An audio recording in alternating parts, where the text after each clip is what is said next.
everyone, I'm Kara Minowie. This is Shell Point Today for the weekend of July 4th, 5th, and 6th. On today's show, we celebrate July 4th the only way we know how, with amazing pictures and music. That's right, folks, July 4th is upon us. Shell Point's offices are closed on Friday, but we are still planning a big party, and you're invited. It all starts in the Crystal Room, where an all-American buffet will be set out for you. Enjoy corn on the cob, barbecue, burgers and dogs, and fantastic desserts, as well as live music from Daniel Klamoski. The Crystal Room 4th of July celebration is just $16.95, all you can eat, and it happens Friday from 11 a.m. to 2 p.m. And then join us for the 4th of July Jamboree at the Woodlands. We'll have a whole midway of carnival games, great snacks and ice cream, and musical entertainment from a Dixieland band, and our own Dan Philgreen. The best part? There's no cost and no tickets required. So come enjoy our 4th of July Jamboree at the Woodlands Commons from 2 p.m. to 3:30 p.m. So back by popular demand, we'd like to present our photographic tribute to the 238th birthday of America's independence and all the landmarks, people, and accomplishments that have made America great. This medley includes Stars and Stripes Forever and the Battle Hymn of the Republic. Enjoy.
Well, after all that patriotism, it's time to return to the business at hand, namely, all of this weekend's happenings. Then stay tuned for our ShellPoint TV Week in Review. Hi, everybody. Welcome to the weekend edition of the Happening segment of Shell Point TV. I'm Bev Chanley, and this is Leslie Brand, and we want to wish you all a happy 4th of July, and we hope you'll join us for the Jamboree this afternoon down at the Woodlands. We're going to start out this morning's activities at 9 o'clock with round-robin doubles tennis down at the Woodlands tennis courts. 10 o'clock, you'll find canasta being played at the game room of the Woodlands. At 10:15, inquiring minds will be meeting in the Manatee Room on the island. At 11 o'clock, it's time for the 4th of July at the Crystal Dining Room. That'll go from 11 to 2. And at 12:30, we have mixed progressive bridge in the game room of the Woodlands. But watch out, Woodlands, because at 2 o'clock, the 4th of July Jamboree begins, and it'll take over the whole building. So be there from 2 o'clock to 3:30. Should be all kinds of fun. Now, here's Leslie for Saturday's lineup. Thank you, Bev. We're going to start Saturday, July 5th at 8 o'clock with pickleball at the pickleball courts. Also at 8 o'clock, we have round-robin doubles tennis at the tennis courts. 9:30, men's doubles and women's doubles at the tennis courts. 9:45, duplicate bridge in the Manatee Room. 1 o'clock, chess in the library lounge of the Resident Activity Center. 1:15 is Scrabble at the library lounge on the island. Also at 1:15 is table tennis in the Tarpon Room. 3:15, basic line dancing at the Health Club. And we're going to end Saturday at 6:30, duplicate bridge in the Manatee Room on the island. Now here's that for Sunday's activities. Thank you, Leslie. At 9 o'clock, we're going to start with the morning worship service. That'll be in the Grand Cypress Room down at the Woodlands. We also have an 11 o'clock morning worship service at the Grand Cypress Room. Our evening service today will be at 6:15, and that will meet in the Social Center. We're glad you joined us here for the weekend edition, and we'll see you back here next week. Hello, I'm Terry Koleth with your Academy information for Friday. At 9:15, Adobe Photoshop Elements will continue in the Computer Teaching Center on the island. I'd like to share with you some new classes coming up next week. On Monday, a computer class on tips and shortcuts with Russ Cray of Oakmont. On Tuesday, session 2 of the Story of China with Professor Adrian Kerr. On Wednesday, Richard Nelson of Lakewood gives us a flash drive prep school. And Pat Specht of Parkwood will provide Sing, Sing, Sing. On Thursday, Academy on the Go number 4, our educational field trip, will take us to a celebration of the new library in downtown Fort Myers, including a private behind-the-scenes tour. We'll also have a computer college class, Power of Right Clicking. This is with Dean Traxler of Rosemont. Menus for your weekend. In the Crystal Room on Friday, Independence Day, the special is a 4th of July buffet. They are closed for dinner, and the soup of the day is New England clam chowder. In the Island Cafe for lunch, the special is a 4th of July red, white, and blue burger with onion rings for $7.25. The dinner special is Chef's Choice for $8.25. Dinner specials in the Palm Grill are lamb chops for $22.95 or veal schnitzel for $15.95. On Saturday, the Crystal Room is closed. In the Island Cafe for lunch on Saturday, the special is a chili cheeseburger with fries for $7.25. The dinner special is tilapia parmesan with island rice and broccoli for $8.25. The dinner special in the Palm Grill on Saturday is prime rib for $19.95. On Sunday, the Crystal Room features its Sunday brunch for $17.50. In the Island Cafe for lunch on Sunday, the special is bacon, egg, and cheese on an English muffin with fresh fruit for $7.25. The dinner special is Chef's Choice for $8.25. And the Palm Grill is closed on Sundays. All menus are available 24 hours a day at www.shellpoint.net. Welcome to Village Church Connections. I'm here with Pastor Randy Woods, and Randy is our Minister of Worship and Music at the Village Church. And Randy, we're here to talk about the weekend. Yes, we look forward to Sunday services as part of really the life and energy and the focus of the weekend as we share together week after week here in our community. We've been meeting in the Grand Cypress Room on Sunday morning. the social Yes. center on Sunday night as the church is being renovated.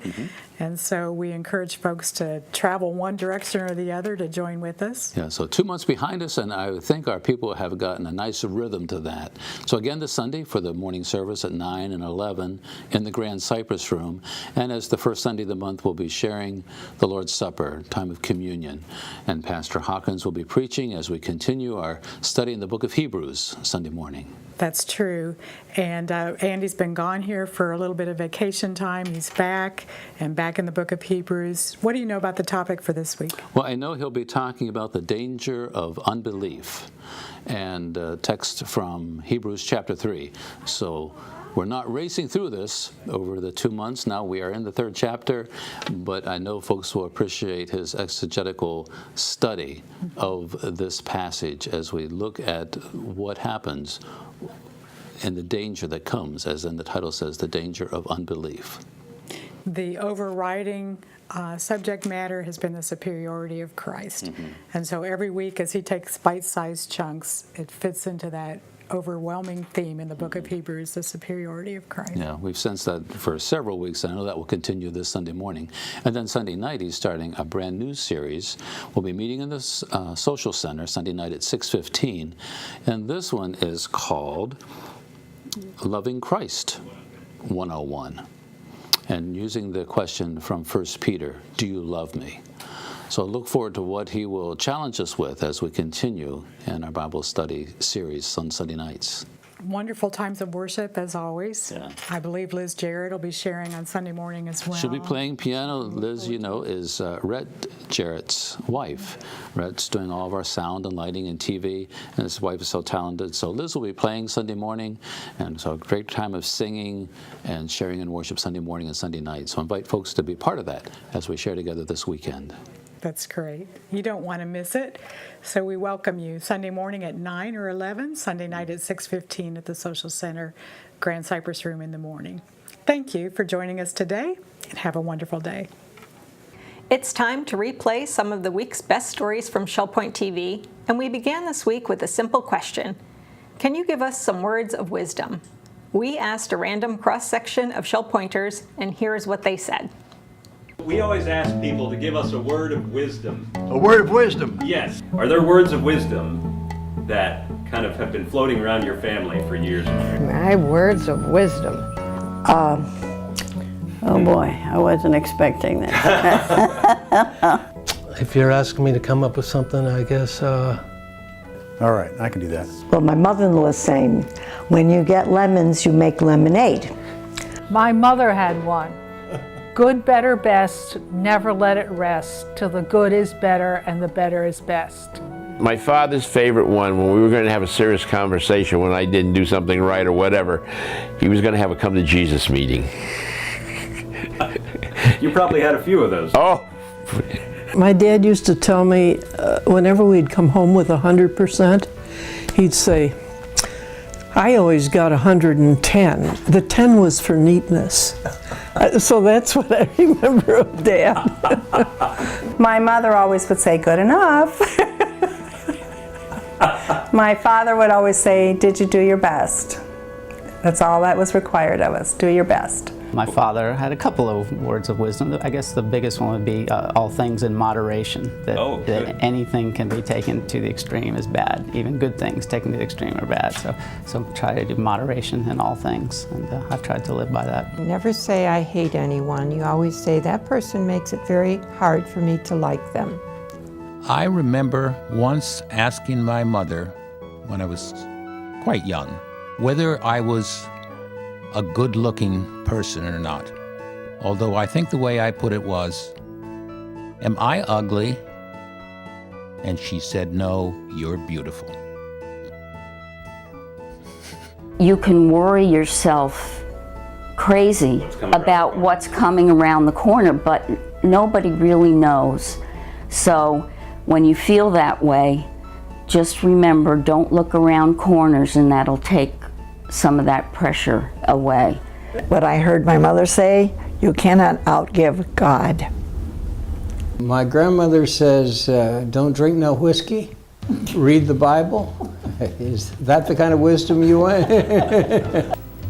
A word of wisdom, life short, eat dessert first. Does that work? A lie well told is better than the truth wavering. A little powder and paint makes a lady what she ain't. My tip of the day, don't eat yellow snow. Something that I learned a long time ago from my grandfather, who told me, never, ever, ever forget to always carry a garbage pail in your car, and if it always gets full, you can just throw it out the window. Does that work? I'm like a young kid. That's it. Yeah, that's what I always say. I'm like a young kid. How you doing, Joe? I'm like a young kid. I got a big mouth. That's another thing I got. Better late than never. You know, if it's worth doing, it's worth doing right. If you get confused, listen to the music play. Aim at heaven and you get earth thrown in. Aim at earth and you get neither. I love that one. That's great. I like that. Grow where you're planted. So it's on my father's tombstone in the garden because that's where he spent all of his time. If you wonder whether you should thank a driver when you cut in front of him or he lets you in or whatever, thank them all, even if you did it wrong, because maybe they will start doing it. That's what we were meant to do. We were meant to be kind and pleasant and nice. As a columnist, one of my core beliefs is that you get back what you put out. And but then I got to thinking in terms of everything in life. That is what happens. And it's not just a bromide or something to be nice. It's true. You get back what you put out.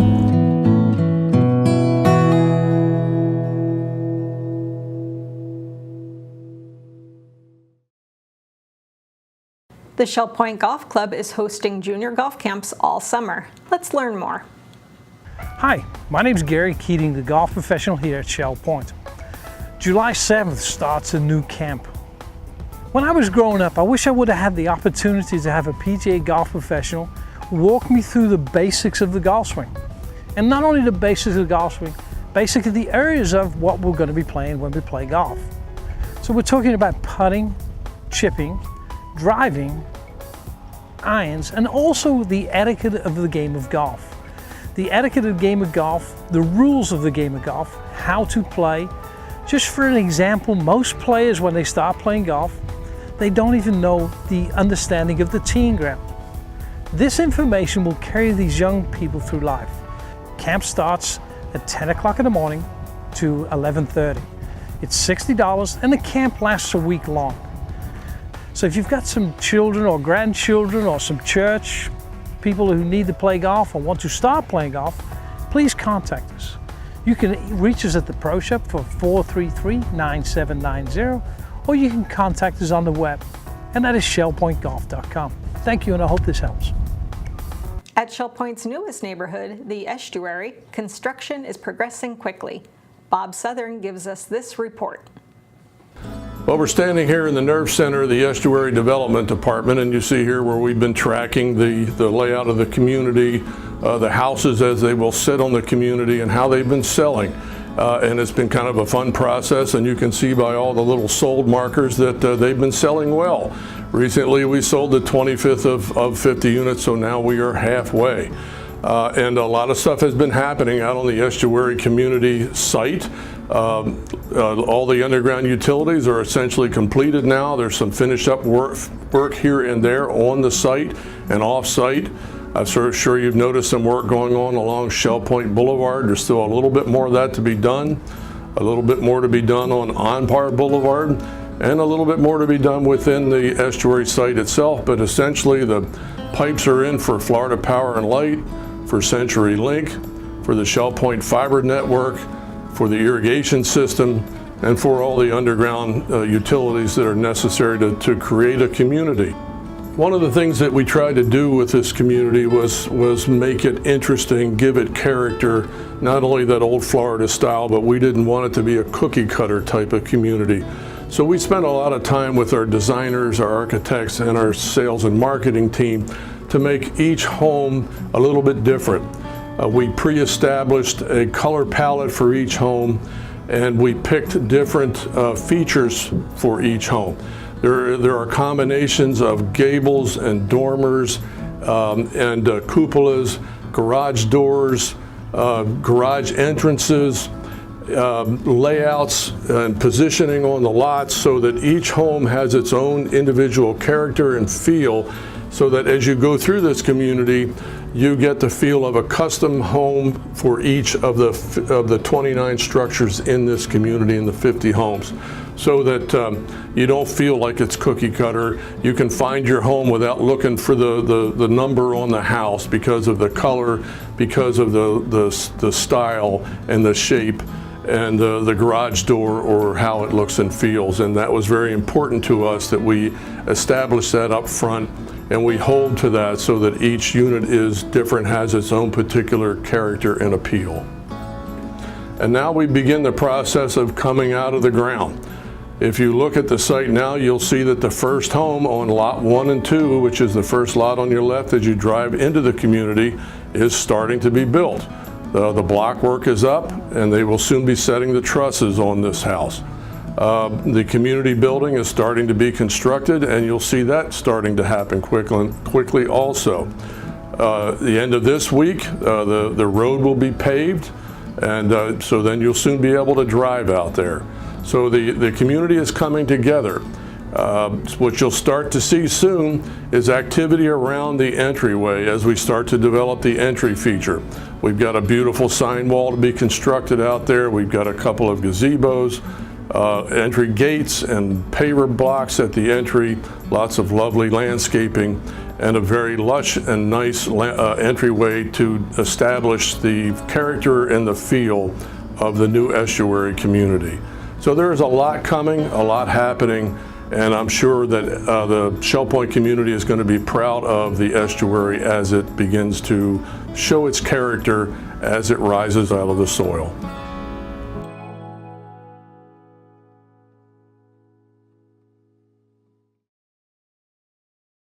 Our new day respite program is a welcome relief for caregivers. Let's learn more about it. Hi, I'm Rita Southern, the Director of Assisted Living here at Shell Point. I'm very excited to be meeting with Janine Hammond today to talk about our respite day program here at the Arbor. Good morning. Good morning. How are you this morning? I'm doing great. How are you? Good. It's nice to come together and talk about this wonderful new program. I think we're all excited to see this new level of service being rolled out to our Shell Point residents. Absolutely. Talk a little bit, Janine, about who this program is aimed at.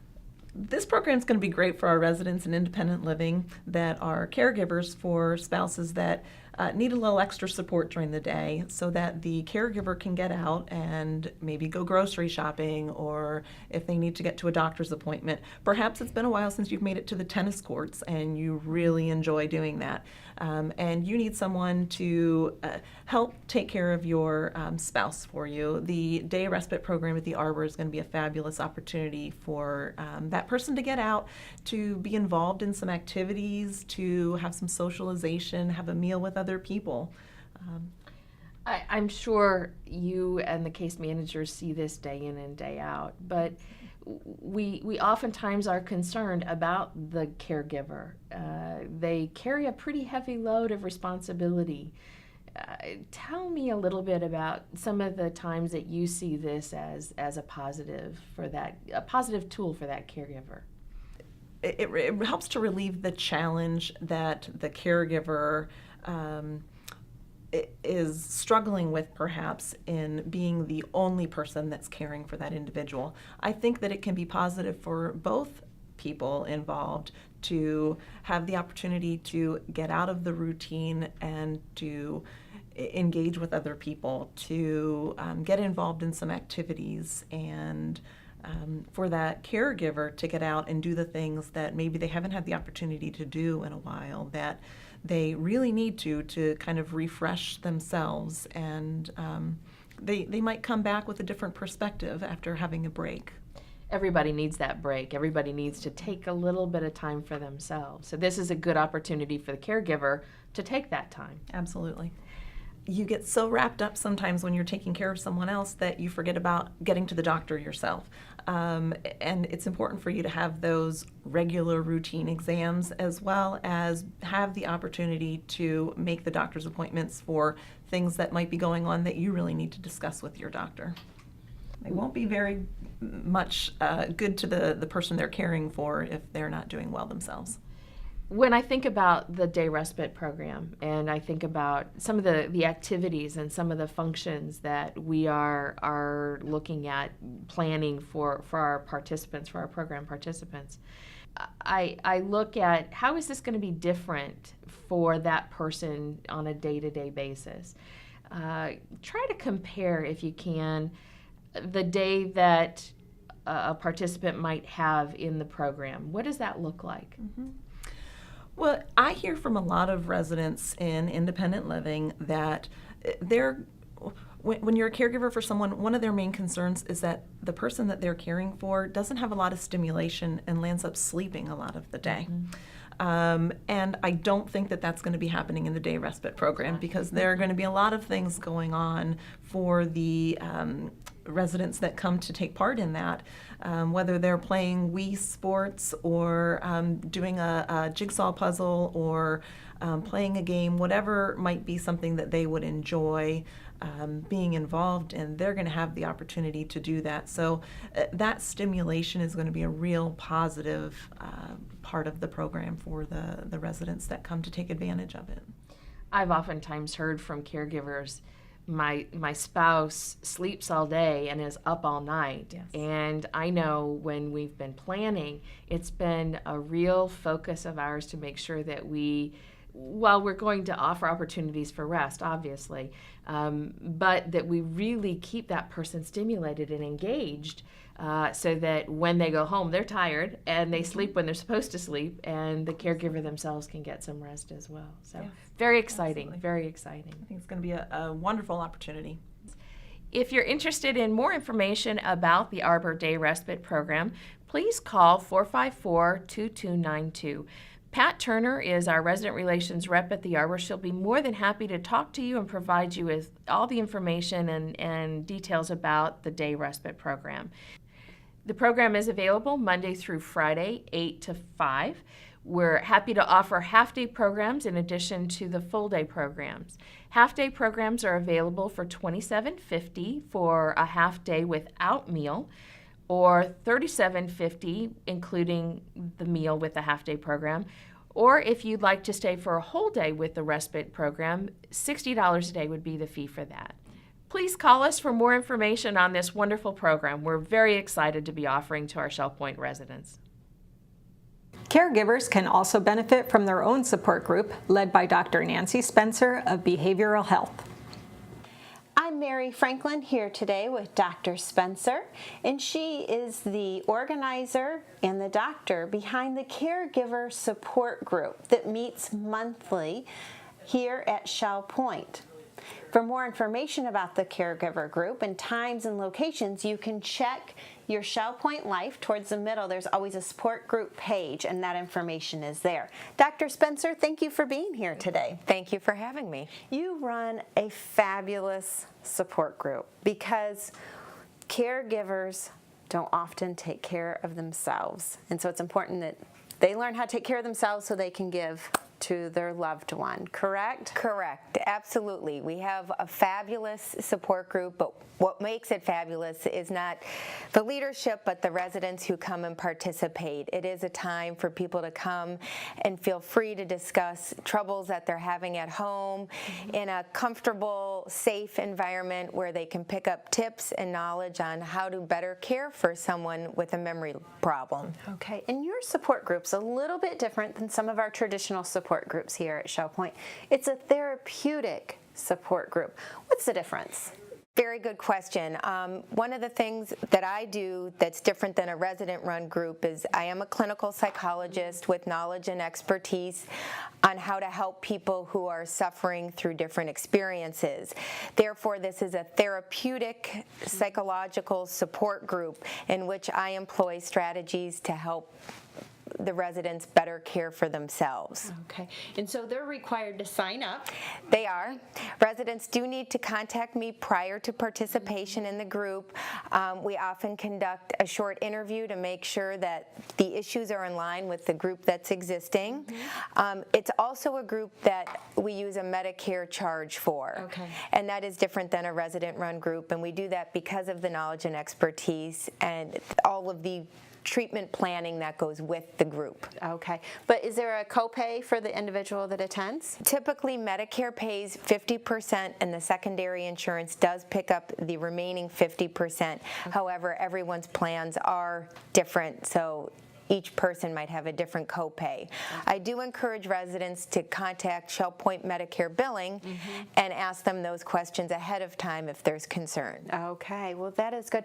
Thank you for all of what you do. I have personally talked to some residents that attend your sessions, and they look forward to that week or that time during the week that they get to spend with you. And I really look forward to the group as well. I myself has blossomed in the caregiving support leadership role just from the knowledge that I've gained from the residents that have come, and really do share and support one another. And that's the other really nice thing about this group is I'm there as a support, but it's a peer group in the sense that you might learn something from one of the other residents who is going through the exact same experience at the same time. Wow.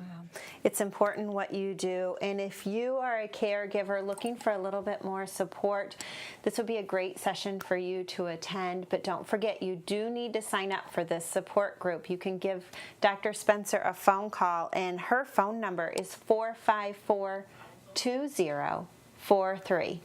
I'm Mary Franklin, along with Dr. Spencer. Make it a happy and healthy day. The Senior Fitness Test is a simple 15-minute test offered in the month of July. Let's learn more. Hi, I'm Michelle Smith, and I'm here with Melanie Brode. If the physical dimension of Life Quest is one of your goals, I've got something in store for you. It's called the Senior Fitness Test, which will take place various dates through July. Melanie, what is the Senior Fitness Test? The Senior Fitness Test is a series of 6 different exercises that test your lower and upper body strength, your lower and upper body flexibility, your muscular endurance, your cardiovascular endurance, and your balance. It takes about 15 minutes to perform the test. After you do the test, we go to the chart, which is the national norms of people from the age of 60 to 95. We go through the chart for your age and gender, and that way you can determine what your weaknesses are, where you could use improvement, and what your strengths are. I'm here with Ann Herman today, who has taken the Senior Fitness Test, and she's nice enough to demonstrate the 6 exercises that we do. The first test is called the back scratch test. So I'm gonna have Ann lift up with her right arm and reach as far back as she can with her fingers. She's then gonna take her left arm from behind. At this point, I would measure the distance, and she's touching her fingers, which is above average. And then we would do the other arm the same direction. Good job, Ann. Thank you. The next test is lower body flexibility. So I'm gonna have you kick your right leg out, Ann, with your heel down and your toe up. Good, I'd like you to stack one hand on top of the other. Take a big breath in. Exhale, go down as far as you can and to your foot. Inhale, come up. At this point, I would measure again with my stick. She's above average. If she were touching her sock, that too would be above average. So awesome job, Ann. The next test is upper body strength. So women use 5 pounds, men use an 8-pound weight. I'm gonna put this in her dominant hand. She's gonna do as many bicep curls as she can in 30 seconds. And this is more of a speed thing. The next test is to determine your balance and your agility, okay? So the goal is to get up as fast as you can, walk around that cone that's 8 feet away, and sit back down in the shortest amount of time without running. Lower body strength. This is where she would cross her hands at her chest. Her feet are hip width apart, heels are planted.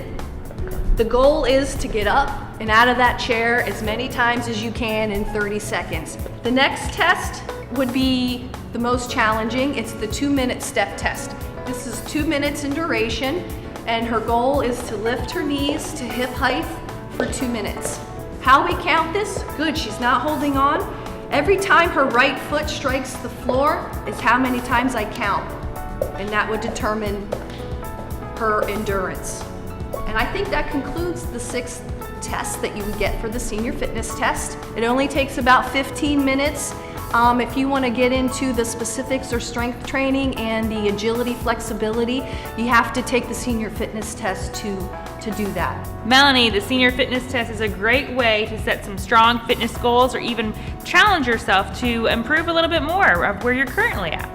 If you're interested in taking the senior fitness test, we have various dates all throughout July set up. Please give me a phone call at 454-2107. Leave me a message and I will get back to you about scheduling your senior fitness test. We visited the home of Al Park, who downsized into King's Crown, but kept the things that meant the most to him. Hi, I'm Bobby Brown, and this is Amazing Space.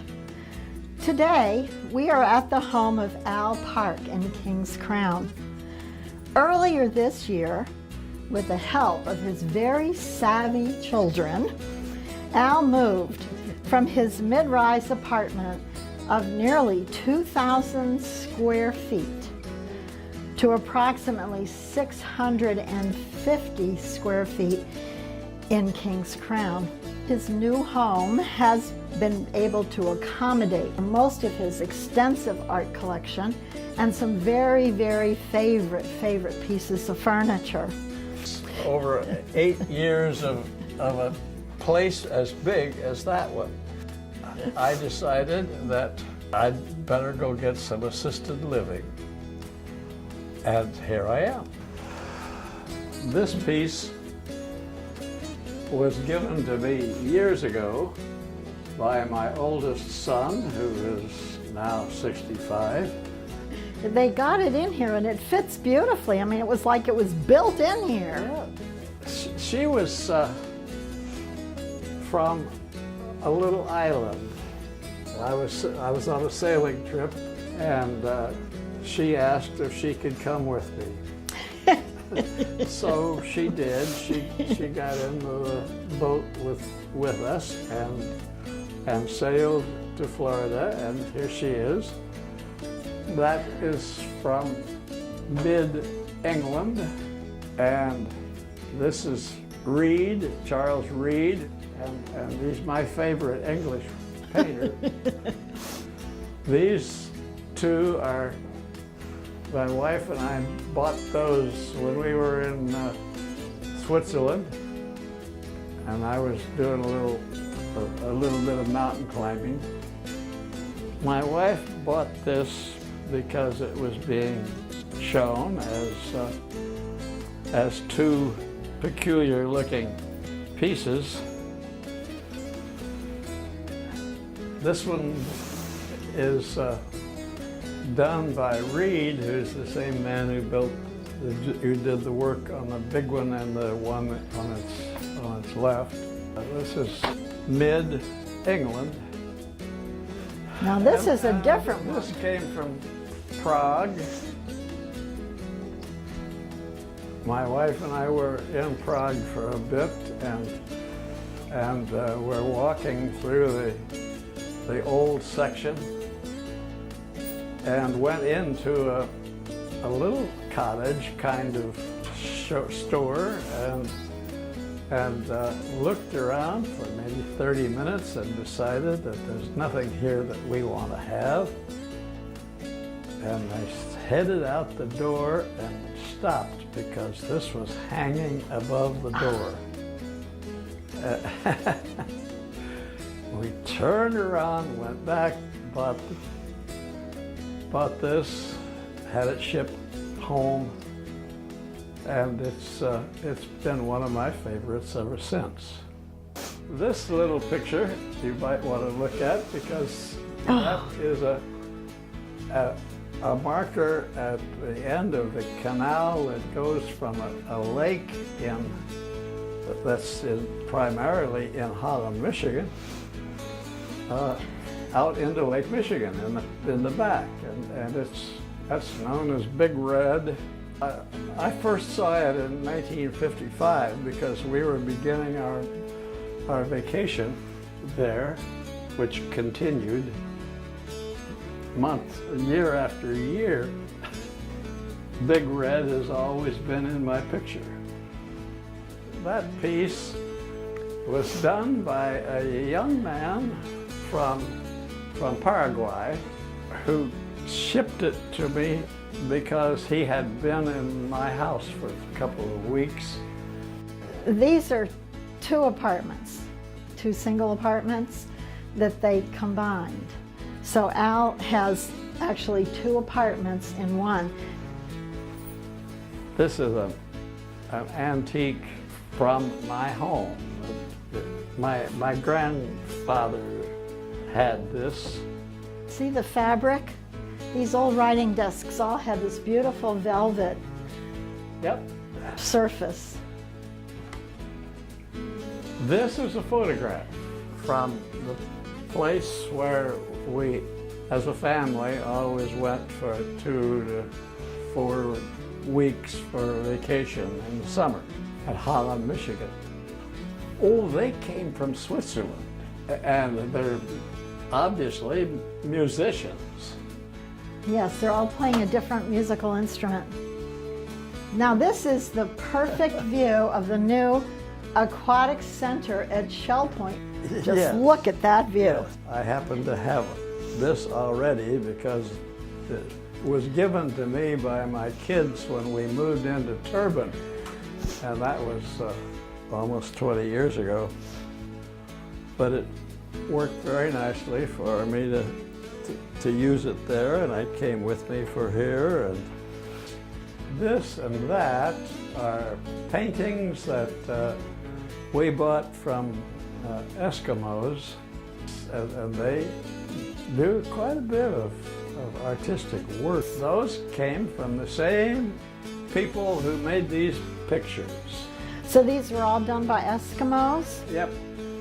And are they made of granite or? No, they're made of stone. Stone. And they're the different animals. They're very smooth. Yeah, it's good work. And it's gorgeous. It's the same woman who's done both of these pictures. She's an Indian woman, that is an American Indian, and comes from New Mexico. I jokingly say that this is a den and this is my bedroom. Correct. And that's my uses. So when Al gets tired of relaxing in his den and he's feeling a little bit sleepy, he doesn't even have a hop, skip, and a jump to go from here to there. And he's in his bed. That's true. Snug as a bug in your bed. Yep. And now we have these things. This is, and this are all from England. It's in the Lake District, which is in the northern part of the English country.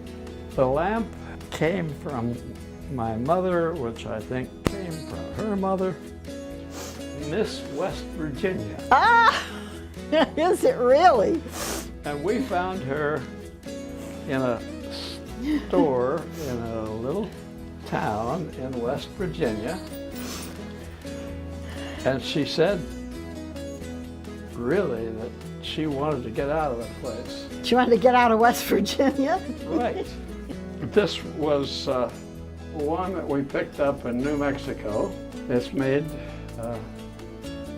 by an American Indian. This is not a door as long as I'm here. I concluded as I approached 90 years old. Yeah, you were approaching a big birthday. I remember you told me that. Yeah, that this was a major thing for me, and I felt that I would be more comfortable if I came into something that was smaller. It's good for me to do what I want to do before I need to. That is a major, major statement, to do it, right.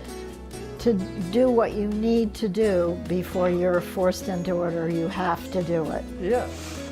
Well, you've just been a delight, and I'm so glad we had an opportunity to visit like this. And I think it'll help a lot of people as they're going through the decision process to see, you know what, I can keep a lot of my precious things. I can take the things I really, really want, and as you said, some of your art collection went to your myriad of children. Yeah. So they didn't pilfer the place. You gave them the things that you chose not to keep yourself. Yeah. If you have any questions about life in assisted living, you know, Al's always happy to talk to people. Yeah. And you probably wouldn't mind if they stopped by and knocked on your door. Of course not. And you want to see it for real. He's very welcoming. He certainly, Yep. I think, would welcome anybody that would like to talk with him or see his digs here in King's Crown. Yep. We're glad you joined us for today's show. Tune in next week for more stories and news from around your community. Until then, this is Shell Point Today for the weekend of July 4th, 5th, and 6th. I'm Kara Minowie. From all of us here at Shell Point TV, we hope you have a great weekend, and we'll see you again on Monday.